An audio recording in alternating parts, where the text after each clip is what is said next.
Hi, Grace and Peace family.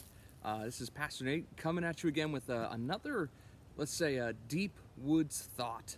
Um, where we live, we have lots of woods around us, as many of you already know. And so it's normal that we see lots of birds in the yard, especially I just mowed, and so we have all kinds of like blackbirds and robins, and we have blue jays, and we just have a litany of birds. So as some of you might have heard, I decided I wanted to get a bird feeder. So I put it out on, I just recently put it out on one of our trees near our house. When I bought the bird feeder, to be fair, I've never owned a bird. Gab, my wife, owned a bird for a couple years, and so I didn't really know how much bird feed to get. So I just got what was the next thing suggested on Amazon for a bird feeder, and that was 25 pounds of bird seed. So we have a giant thing of bird seed, which if you were with us this past Sunday, you would have seen that. But the point that I'm making is, we enjoy watching some of the birds around here, and they're just fun and funny little things. I look at them and I think to myself, like, wow, God, you made each and every one of them. You designed those things. And as silly as they might be, as just, God created them. And it brought me to a verse. I just wanted to share this with you guys because I think it says a lot. Before I dive in here, actually, I just want to share with you. I found that when it comes to people who I call friends, right? I consider people to be friends who know me best, right? The people that know us best, more often than not, are our friends, or they're our enemies, to be fair. But I found that the people who know me best are often the people I call my friends. And this verse says something here, and I like this. This comes from Matthew chapter 10. This is verse 29 here, 29 to 31.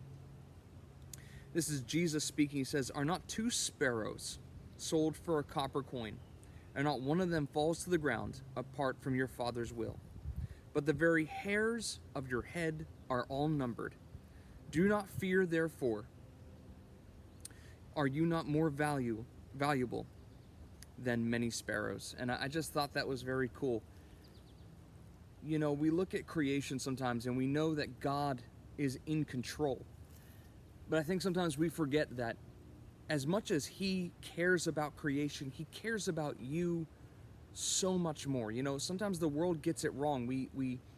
I notice that so many times in the media or in politics, people put such a value on creation, and we forget that God created all this for us to be in.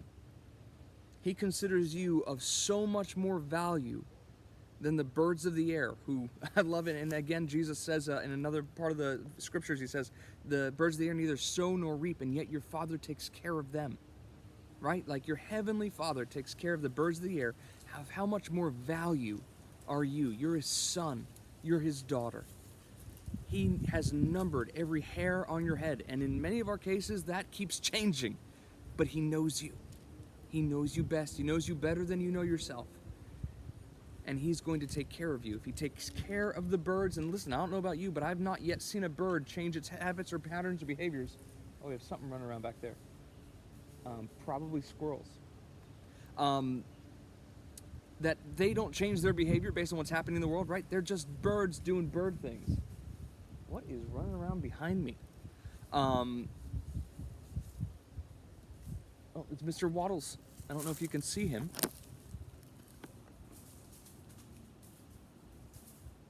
Here he is. Look at him.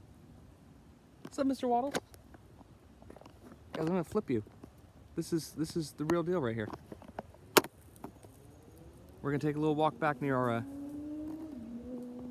groundhog friend. See if I can get you. He ran off. Sorry about that. He came to say hello to the Grace and Peace fam over here. So I got to put you on the branch here. I have you settled on. Point is, He created you. He loves you.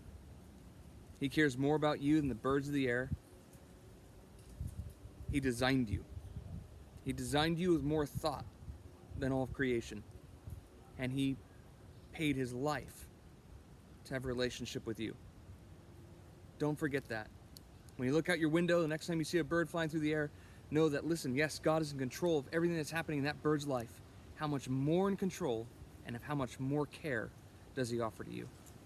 He is not going to leave you. He's not going to forsake you. He loves you. I love you guys. I miss you all. I look forward to when we can meet again. Keep an eye out for a few more of these that might happen, and know that we miss you. God bless you, Grace and Peace family. Look forward to talking to you again soon. Bye.